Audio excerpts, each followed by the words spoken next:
साईं ॾिनल तव्हांजा 10,000 रुपया इहा माई शहरु मुंहिंजे मुंहं ते उछले हणी वई। इन माई जो पेट बि ख़ुदा भरे। माई धमकी ॾेई वई आहे ऐं इहो बि चई वई आहे जे 2 लख रुपया न ॾिनई त सॼे ॻोठ में तोखे मां ख्वार कंदसि, बुछड़ो कंदसि। कुझु बि कोन कंदी, हरू भरू साह न वञे तुंहिंजो। साईं तव्हां इन माईअ खे नथा सुञाणो, वॾी डाइण आहे। मूंखे ॻोठ में अहिड़ो बुछड़ो ऐं ख्वार कंदी जो मां ॿाहिरि निकिरी न सघंदसि। तूं छा थी चवीं?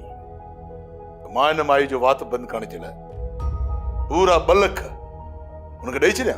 साईं तव्हां बि त ग़रीबनि सां ज़ुल्म कयो आहे न। जेकॾहिं इहो ज़ुल्म तव्हां कंहिं ॾाढे सां कयो आहे त हू फ़ैसिलो छिकाईंदा ऐं तव्हां चटी में हुननि खे 10 लख रुपया भरे ॾियो आहे। साईं 2 लख रुपया इज़त खां वधीक त न आहिनि न। जेकॾहिं तव्हां हुनखे न ॾींदो त सॼे ॻोठ में असांखे ख्वार ई बदनाम कंदी।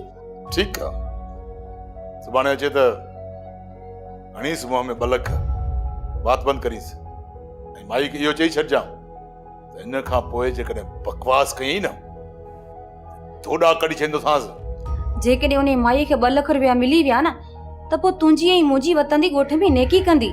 इन माई जी नेकी खां त पाण ईअं ई भला। साईं जिन जे मथां तव्हां ज़ुल्म कयो आहे उन्हनि जे मथां तव्हांजी नेकी थिए त ॿियो असांखे छा घुर्जे। ठीकु आहे, ठीकु आहे, तूं ॾे 2 लख रुपया पंहिंजी तारीफ़ जा, मां तोखे कोन थो रोकियां।